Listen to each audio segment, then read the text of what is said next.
நம்ம இன்ஸ்டியூட்டில் வீக் டேஸில் சிசிஎன்ஐ பேட்ச் பார்த்துருப்பீங்க. தென் அதே மாதிரி வீக்கெண்ட்லேயும் சிசிஎன்ஐ பேட்ச் போயிட்டுருக்கு. சரிங்களா, அந்த ஸ்டூடெண்ட்ஸ் எல்லாமே ரியல் டிவைஸில் ப்ராக்டிஸ் பண்ணுறதுக்காக வந்திருக்காங்க.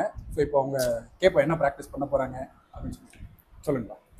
என் நேம் விஜயகுமார். ஓகே, நான் வீக்கெண்ட் பேட்ச். இப்போ வந்து நான் ரியல் டிவைஸில் ரியல் டிவைஸில் எப்படி கான்ஃபிகர் பண்ணுறது பார்க்கறதுக்காக வந்திருக்கேன். ஓகே, நீங்கள்ப்பா? சார் என் பேர் மோகன். நான் லாஸ்ட் 7 to 9 பேட்ச். ஓகே, இப்போ ரியல் டிவைஸ் ப்ராக்டிஸ் பண்ண விர்ச்சுவல் டிவைஸ் ப்ராக்டிஸ் பண்ணியிருக்கேன். Okay, so real device practice பண்ணணும்னு சொல்லி வந்தேன். சரி, ஓகே, சரி. இப்போ நம்ம என்ன பண்ணலாம் அப்படின்னு பார்த்தீங்கன்னா, ஜஸ்ட் ஒரு நான் ட்ரோபாலஜி எக்ஸ்பிளைன் பண்ணுறேன். சரிங்களா, நீங்கள் ரியல் டிவைஸில் இப்போ ப்ராக்டிஸ் பண்ணுறதை முடிச்சுட்டு அந்த ட்ரோபாலஜி நான் சொல்கிற மாதிரி நீங்கள் ப்ராக்டிஸ் பண்ணுங்க. சரி, இப்போது நார்மலாக இங்கே ஒரு 2 பிசி, பெரிய ட்ரோபாலஜி இல்லை, சின்ன ட்ரோபாலஜி தான், ஈஸியாக முடிச்சிடலாம். ஒரு 2 ரவுட்டர், இங்கே ஒரு பிசி,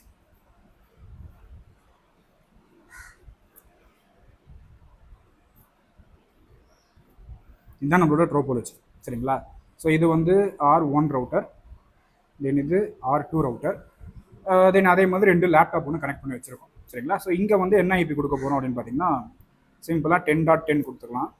இங்கே 10.1, தென் இங்கே 20.1, 20.2, தென் 30.1, தென் இங்கே 30.2. சரிங்களா, இப்போது டார்கெட் என்ன அப்படின்னு பார்த்தீங்கன்னா, இந்த 10.10லேருந்து நம்ம பிங் பண்ண போகிறோம். சரிங்களா, யாரை பிங் பண்ண போகிறோம்னா 30.10 பிங் பண்ண போகிறோம். அதுதான் நம்ம டார்கெட்டு. பட் ஆனால் நடுவில் எத்தனை ரவுட்டர்ஸ் இருக்குன்னா ஒரு 2 ரவுட்டர்ஸ் வச்சுருக்கோம். சரிங்களா, அப்போது நீங்கள் ஆல்ரெடி இந்த சிசிஎன்எல்லாம் ரவுட்டர்ஸ் பற்றிலாம் படிச்சிருப்பீங்க, விஎம்லையும் ப்ராக்டிஸ் பண்ணியிருப்பீங்க. அப்போ ரவுட்டரை பொறுத்த வரைக்கும் நீங்கள் இந்த ரவுட்டர்ஸில் ஐபி அசைன் பண்ண உடனே இந்த ரவுட்டர் என்ன பண்ணுவார்னா டேரக்ட்லி கனெக்டட் அப்படின்னு சொல்லிட்டு ஒரு ரூட் ஒன்று ஜென்ரேட் பண்ணுவார். சரிங்களா, அப்போது அந்த டேரக்ட்லி கனெக்டட் நெட்ஒர்க்ஸ்னால் என்னென்னு தெரியணும். அப்போ இந்த R1 பொறுத்த வரைக்கும் இதில் 10 நெட்ஒர்க்கில் ஒரு ஐபி அசைன் பண்ணியிருக்கோம், 20 நெட்ஒர்க்கில் ஒரு ஐபி அசைன் பண்ணியிருக்கோம். அப்போ இவரோட ரவுட்டிங் டேபிளில் 10.0.0.0 அப்படின்னு சொல்லிட்டு ஒரு ரூட் ஒன்று வந்திருக்கும். தென் கூடவே 20.0.0.0 அப்படின்னு சொல்லிட்டு ஒரு ரூட் ஒன்று வந்திருக்கும். இது டைரக்ட்லி கனெக்டட். இது நம்ம போய் மேனுவல் ஆட் பண்ணது கிடையாது. இது எப்போ ஆட் பண்ணதுன்னா நீங்கள் ஐபி மட்டும் தான் கொடுத்துருக்கீங்க. ஐபி கொடுத்த உடனே இது ரவுட்டரோட பிஹேவியர்னால ஆட்டோமேட்டிக்காக ரவுட்டிங் டேபிளில் வந்த ரூட். சரிங்களா, அதே மாதிரி ரவுட்டர் 2 பொறுத்த வரைக்கும் இதில் 20.0.0.0, தென் 30.0.0.0 அப்படின்னு சொல்லிட்டு ஒரு நெட்ஒர்க். சரிங்களா, இது டைரக்ட்லி கனெக்டட். இது ஆட்டோமேட்டிக்காக உள்ள வந்த ரூட்ஸ். சரிங்களா, இப்போது நீங்கள் இங்கேருந்து இந்த நெட்ஒர்க்கை ரீச் பண்ண போகிறீங்க அப்படின்னா இந்த ரூட்டு மட்டும் போதுமானா கண்டிப்பாக பத்தாது. சரிங்களா, அப்போ கூடவே நம்ம போய் என்ன பண்ணணும்னா ரூட் ஆட் பண்ணணும். சரிங்களா, அப்போ ரூட் ஆட் பண்ண போகிறீங்க அப்படின்னா இந்த R1ல் 10 நெட்ஒர்க்கு ரூட் இருக்குது, 20 நெட்ஒர்க் ரூட் இருக்குது. வேறு யாருக்கு ரூட் இல்லை? 30 நெட்ஒர்க் ரூட் இல்லை. அப்போ நம்ம என்ன பண்ணணும்னா 30 நெட்ஒர்க் ரூட் ஆட் பண்ணணும். 30.0.0.0/8 கொடுத்து ப்ரிஃபிக்ஸ் லென்த் கொடுத்துட்றேன். கொடுத்ததுக்கு அப்புறமா இப்போ கேட்வே சொல்லணும்ல. இப்போ R1 30 நெட்ஒர்க் போக போகிறீங்க, கேட்வே என்ன கொடுப்பீங்க? நெக்ஸ்ட் ஸ்டாப், அவ்வளோதான். 20.2 தான் கேட்வே. அப்போது 20.0.0.2 ஆட் பண்ணியாச்சா? தென் இதே மாதிரி தான் இந்த ரவுட்டர்லையும் ஆட் பண்ணணும். இப்போ இந்த ரவுட்டரில் 20 நெட்ஒர்க் ஒரு ரூட் இருக்குது, 30 நெட்ஒர்க் ஒரு ரூட் இருக்குது. வேறு யாருக்கு ரூட் இல்லைன்னா 10 நெட்ஒர்க் ரூட் இல்லை. அப்போது 10.0.0.0/8.